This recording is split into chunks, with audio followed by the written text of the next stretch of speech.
Memories is all that I grew up with because of my parents coming from that region. All my youth years and growing up, I heard constantly stories of their childhood, how they grew up, and how they, like my father, for instance, he grew grapes, and he used to make his own wine, and being that there's a Kőbánya there also in Bodrog Keresztül, which originally belonged to my great-grandfather, which we used to hear stories constantly about it when we were growing up. And you know, when you're younger, you hear all these stories and you hear stories and you don't know if it's true or if it's not true. So, you know, not that we ever doubted our parents that they didn't tell us, you know, but you don't really know it, you know, all these stories, it doesn't have any really meaning to it. But it was an interesting story. About 22 years ago, my mother actually took us back to Hungary, and we spent like 2 days in Bodrog Keresztül, and she took us into the city hall, the town hall, and they took us into the back room and they pulled out the archives from going back close to over 100 years, and there it was written that happens to be my great-grandfather did own the Kőbánya, and he gave it over to my grandfather, and the whole family, it was in the family. So basically all we heard was about the life, the beautiful, beautiful life back in that part of the region. Since we do go back once a year for the day of the death of the Reb Shaila Kerestir, who was the Choda Rabbi, it's very emotional. And months before the trip, we keep on talking about what his specialties were, what his traditions were, and so on and so forth. And while we were there, it's very emotional. And for months after we come home, we constantly talk about it. We bring up the stories and we share stories. And every other time we speak to different people, and this person tells us, you know, that this and this person was there this year, and he had a certain issue that he went to pray for, and he was helped, and so on and so forth. So it lives with us all our life practically. It's something that it's always with us. The reason we have him, first of all, it's called in Hebrew a word called shmira. Shmira means it's a sort of something that protects us. Every time I feel I have a certain pressure or something like that, I would take out the picture, I would look at him, and somehow it would give me an uplift. Same goes in the house. I feel by him being in my home, he's a protector over the home. He was a miracle rabbi and he did good things. He was a very special person, that he was so close to God. He was such a pure person, and that he still, even though that he's not around with us, he still is able to take our prayers and go directly to God, and to help us come to what we need. Father had a very, very famous story. Like I explained to you, my father, during the war, he was taken as a Russian prisoner. And while he was in prison, he was a young man, he learned the language, he spoke Hungarian, he spoke Russian, and he was in the prison, and he was very liked. He was a very friendly person, and since he spoke the language, once a month, the prisoners, the guards used to go out, filled to go to shop stuff to bring it into the prison.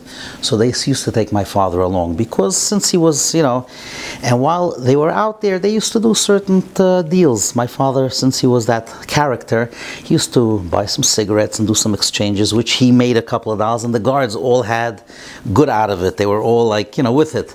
And that's how it went on from month to month. One time on the way back to the prison, somebody already came running towards them and told them that it was uncovered by the higher authority, and you're in trouble. You could just be careful, because they raided your area and they found all the stuff that you've been dealing with, and just be aware that this is what's happening. When he came back, actually right away when he walked in, they were waiting for him already, and they pulled him over into a room and they told him, listen, we know what you did, we're not even going to question you. Main thing we want to know from you is who from the guards is with you in these deals. That's what they really wanted to know from him. At that point, my father felt like he cannot say, because if he will tell them, then he's finished.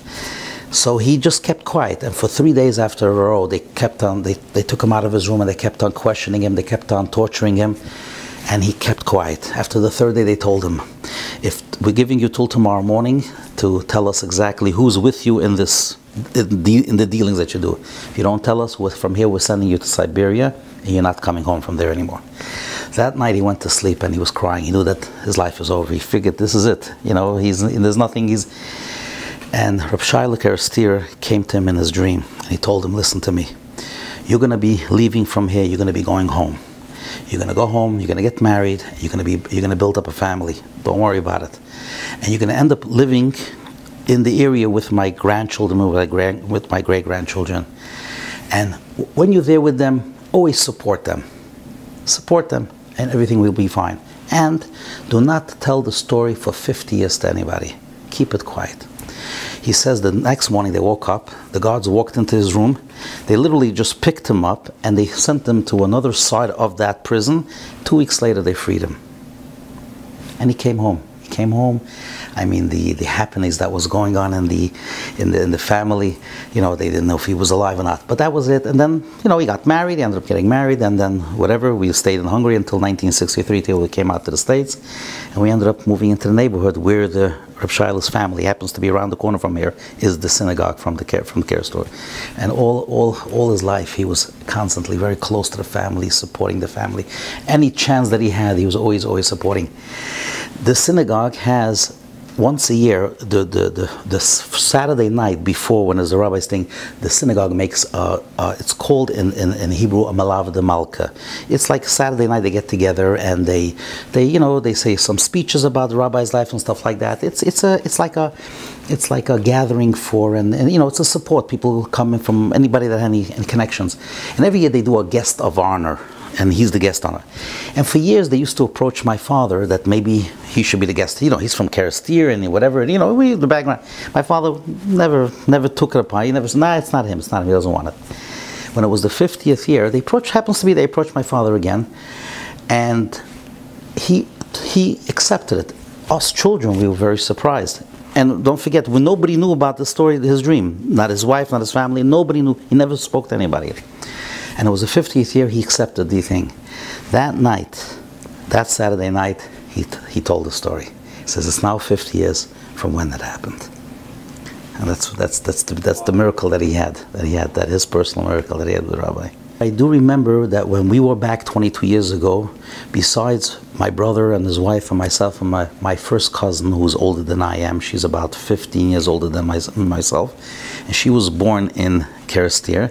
And when we went back, she met up with one of the ladies, not Jewish, and they were so happy to see each other. They remembered each other. They were in school together, and again they were talking about the memories that they had.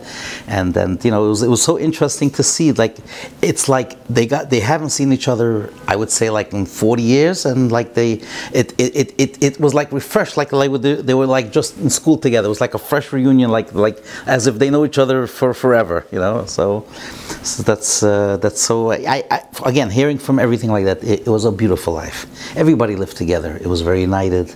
It's a real like they say in Yiddish, a darfel, you know, like a village, real village life where everybody was united, everybody worked together, and there's nothing much. If there would be something like this today, it would be a different world. Everybody would be a lot happier. Sure. Yes.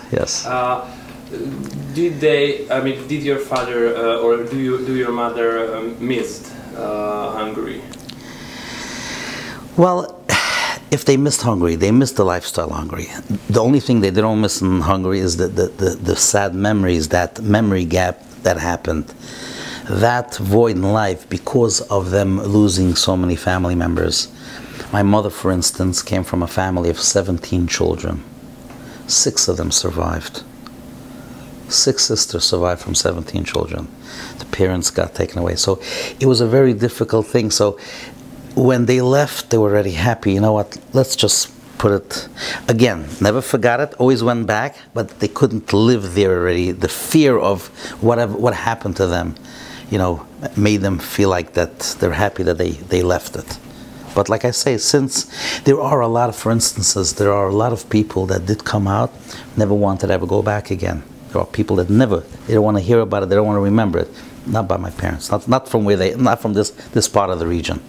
Well, the question is how it happened. Nobody understands. Nobody really knows how it happened. Technically, What did they see? How did it happen? Oh, well, they started hearing that.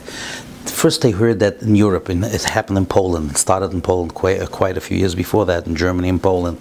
So they were hearing things, but yet not hearing so much, because in those days, first of all, the news wasn't traveling as it travels today, and besides, they didn't believe until somehow. I don't know how what was the signs of, but I believe it was starting to get in I guess the police, the things that they started coming ready, and they were starting to round up the Jews and started to tell them that, listen, we have to, the Germans are taking over. I don't know exactly what, how it triggered off, but it just happened. Like I say, I know that it was a point where all the 17 or 18-year-old boys had to go to a certain place, to a certain headquarters, and from there they were taking them to the army or something. I don't know exactly. And at that point, it was where my father took a detour and he didn't go there. So, but I know it happened. They took my parents to Chartres Hell, that was the ghetto, and from there they transferred them to Auschwitz. And they both survived. And my mother survived, but my father was in Russia. My mother survived, but my father's mother and two sisters survived. Yes, yeah, they were. Yeah, yes, there was a. Yeah, it means the tradition. It means our background. It means the way we live, the way we think. We are Hungarian. We are Jewish, but we are Hungarian Jews. Our background is from Hungary. The traditions, the way my wife cooks. There's a certain type of a food the Hungarians cook versus American food. The way it's like every country has their own culture. Our house is a Hungarian home. We breathe in, and it's that type.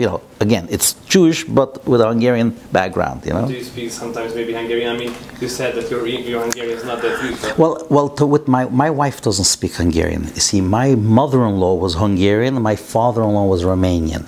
So in my in-laws' home, there was no Hungarian speaking, because they didn't. So my wife didn't pick up the language very much as I did, because my parents upstairs spoke Hungarian to each other. My older brother spoke Hungarian to my parents. I spoke Yiddish, because since I was 3 years old, my main language was Yiddish, so I spoke with them Yiddish. But between our relatives, the aunts, the uncles, everybody was only Hungarian. You go to the synagogue, you go to the Kerestia synagogue, the main language was Hungarian. That was the main language. There is a lot of Hungarians, but you won't find so much speaking anymore, because that older generation is very much, sadly, pretty much gone. But if you would be here 15, 20 years ago, you would hear it ringing on the street. This area, yeah. Because there is a lot of Polish Jewish people living in Borough Park, in this neighborhood too. For some reason, the Polish people, because I guess they suffered so much more than the Hungarians, they never spoke Polish between each other. Hungarians always spoke Hungarian between each other. It was ringing on the street. Yeah. Oh, wherever you went, Hungarian. They knew one thing: you come to Borough Park, you gotta know how to speak English, Yiddish, and Hungarian. Then you're good.